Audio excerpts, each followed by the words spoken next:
YouTuber Ajit Bharti Punjab police के खिलाफ पहुंचे high court. Punjab Haryana high court में अजीत भारती ने याचिका दायर कर मांगी सुरक्षा।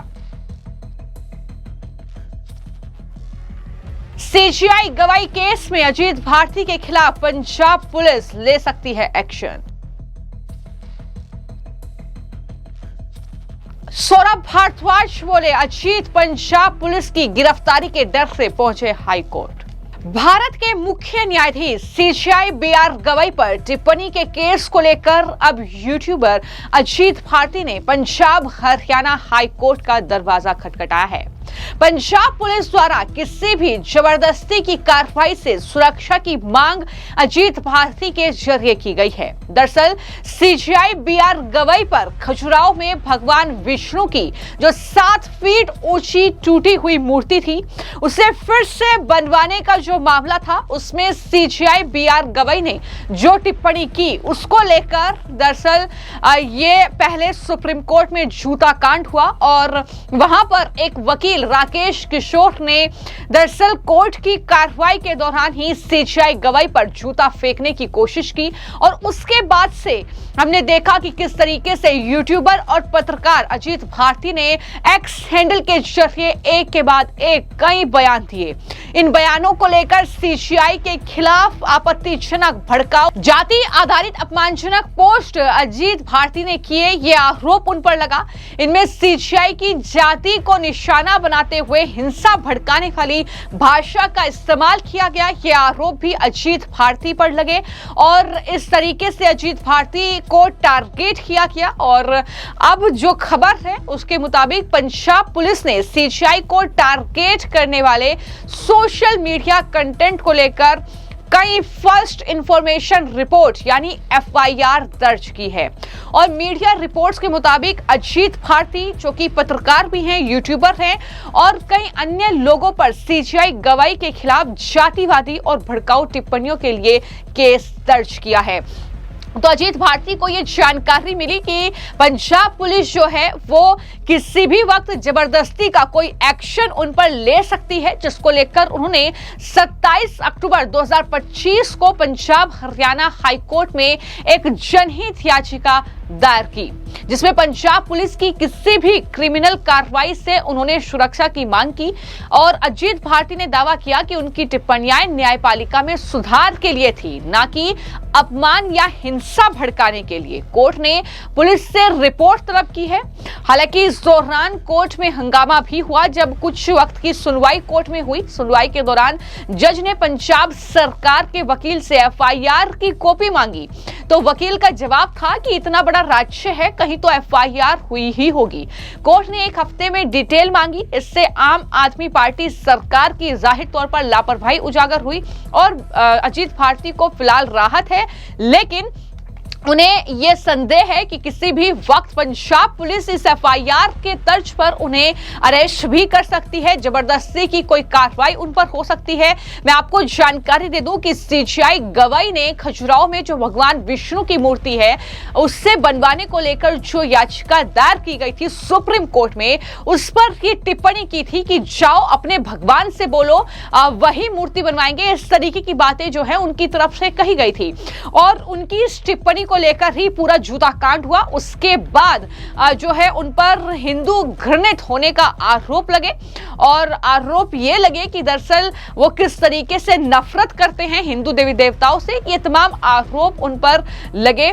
अजीत भारती की तरफ से कई तरह की टिप्पणियां उनके एक्स हैंडल पर की गई, लेकिन कोर्ट में जो उन्होंने अपनी याचिका दायर की है उसमें अजीत भारती ने यह कहा कि मीडिया रिपोर्ट्स के जरिए उन्हें यह पता चला है कि उनके खिलाफ अनुसूचित जाति और अनुसूचित जनजाति अधिनियम के तहत आपराधिक केस दर्ज किए जा सकते हैं। हालांकि उन्होंने यह भी कहा क्योंकि उन्हें इन मामलों की डिटेल्स के बारे में कोई जानकारी नहीं है, इसलिए वो रेगुलर कानूनी उपाय नहीं कर पा रहे हैं। अपने बयानों पर अजीत भारती ने दावा किया कि उन्होंने एक पत्रकार की राय दी थी उन्होंने ये भी कहा कि वो न्यायपालिका का बहुत सम्मान करते हैं। अजीत भारती ने यह भी कहा कि आम आदमी पार्टी के नेताओं ने इस मामले में सख्त कार्रवाई की घोषणा करते हुए सीजेआई के खिलाफ ऑनलाइन हमलों को संविधान और दलितों का अपमान बताया। यानी सीधे तौर पर वो ये कह रहे हैं कि पंजाब यानी आम आदमी पार्टी शासित राज्य है, वहां पर आम आदमी पार्टी की सत्ता है, वहां पर केजरीवाल की चलती है। तो ऐसे में कहीं ना कहीं राजनीतिक भावना से ये सब कुछ किया जा रहा है, ये सीधे तौर पर उनकी तरफ से कहा गया है। और उनकी तरफ से जो बातें इस पूरी याचिका में कही गई हैं, जाहिर तौर पर उन्हें डर है कि कहीं पंजाब पुलिस बिना किसी जानकारी दिए उन पर कार्रवाई न कर दे, जिसको लेकर उन्होंने पंजाब पुलिस के खिलाफ हाईकोर्ट में ये याचिका दायर की। हालांकि जब हाईकोर्ट में ये याचिका पहुंची तो जो आम आदमी पार्टी के नेता हैं सौरभ भारद्वाज, उनकी बौखलाहट एक तरीके से देखने को मिल रही है। और उन्होंने कहा कि अजीत भारती पंजाब पुलिस की गिरफ्तारी के डर से हाईकोर्ट पहुंचे हैं, उन्हें गिरफ्तारी का डर है, इसलिए वो हाईकोर्ट पहुंचे हैं। यानी सीधे तौर पर अजीत भारती आम आदमी पार्टी को टारगेट कर रहे हैं, तो यहां पर आम आदमी पार्टी भी उन पर इस तरीके से हमला बोल रही है। और भारती की जो याचिका है उसके मुताबिक अरविंद केजरीवाल ने इस घटना का फायदा उठाते हुए एक पब्लिक स्टेटमेंट जारी किया, जिसमें उन्होंने कहा कि माननीय जस्टिस बीआर गवई दलित समुदाय से हैं और इस घटना को दलितों पर हमला बताया और माननीय सीजेआई की आलोचना करने वालों के खिलाफ सख्त कार्रवाई की मांग की। तो अजीत भारती की तरफ से जो हाईकोर्ट में वकील पेश हुए वो अमित सिवाच थे और उन्होंने दरअसल उनकी पैरवी की और अब इस मामले की अगली सुनवाई 3 नवंबर को होगी। लेकिन देखना होगा कि अजीत भारती की इस याचिका पर जो पंजाब हरियाणा हाईकोर्ट है वो क्या एक्शन लेता है, क्या कुछ टिप्पणियां करता है और उसके बाद क्या दिशा निर्देश जो है पंजाब पुलिस को दिए जाते हैं, ये कहीं ना कहीं देखने वाली बात होगी। लेकिन मैं आपको जानकारी दे दूं कि इससे पहले भी अजीत भारती से नोएडा में कुछ घंटे तक इस मामले में पूछताछ हुई थी, फिर उन्हें छोड़ दिया गया था। जिस तरीके के उन्होंने पोस्ट किए थे, उनका साफ तौर पर यह कहना है कि किसी समुदाय किसी जाति के लिए उन्होंने ये सब कुछ नहीं लिखा। उनका गुस्सा इस बात को लेकर था जो सीजेआई गवई ने टिप्पणी की और ये कहीं ना कहीं सुप्रीम कोर्ट यानी न्यायपालिका पर भी सवाल उठाती है। न्यायपालिका की न्याय प्रणाली जो है उसमें कहीं ना कहीं संदेह पैदा करती है। तो ऐसे में उनकी तरफ से ये बातें कही गई थी। लेकिन देखना होगा कि अब ये लड़ाई जो है वो कहीं ना कहीं पंजाब में आम आदमी पार्टी सरकार वर्सेस अजीत भारती होती हुई दिख रही है। लेकिन आने वाले वक्त में क्या इंडिया के ऊपर जो है उनके साथ बदसलूकी करने की कोशिश की गई और उनके ऊपर जूता फेंकने की बात की गई है और जो शब्द जो वकील है उन्होंने कहे कि हम सनातन का जो अपमान करेगा उनके साथ हम इस तरीके की चीजें करेंगे, उसको कैसे देखते हैं? ये सोच से भी ऊपर है कि इस देश की उच्चतम न्यायालय में जो सबसे वरिष्ठ जज हैं, the chief justice of India के ऊपर एक सिरफिरा वकील आएगा, नारा लगाएगा और जूता फेंकने की कोशिश करेगा। ये बहुत दिक्कत तलब बात है। ये शायद उनका बड़प्पन है कि उन्होंने कहा कार्रवाई चलती रहे, लेकिन ये हम सबके लिए चिंता का बहुत बड़ा विषय है।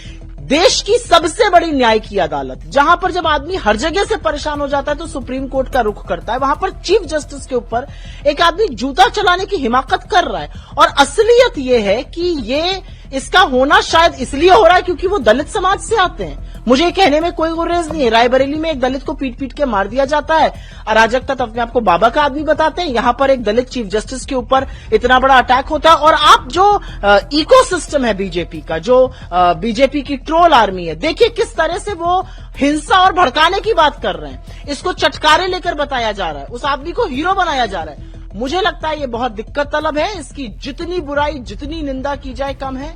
ऐसे व्यक्ति को सजा मिलनी चाहिए और मेरा मानना है कि न्यायाधीश पर जूता चलाना और वो भी चीफ जस्टिस ऑफ इंडिया पर, ये एक बहुत बहुत संगीन मामला है। इसकी निंदा होनी चाहिए। लेकिन ये कहीं ना कहीं जो बीजेपी, उसके समर्थक, उसका इकोसिस्टम है, उसकी मानसिकता दिखाता है दलितों के प्रति, चाहे वो सबसे ऊंचे पद पर बैठे हो या वो सड़क पर चलने वाले हरिओम जी हो। इस देश को इस कगार पे लाने का काम नरेंद्र मोदी जी ने किया है। ये पागलपन है, ये ज़ॉम्बीज बनाने का काम इस देश को किया गया है। इसमें हाईकोर्ट की तरफ से टिप्पणियां की जाएंगी, किस तरीके की कोई राहत क्या अजीत भारती को मिलेगी, ये आने वाले वक्त में देखना होगा। फिलहाल आपकी इस पूरे मामले को लेकर क्या राय है हमें कमेंट बॉक्स में जरूर लिखें। धन्यवाद।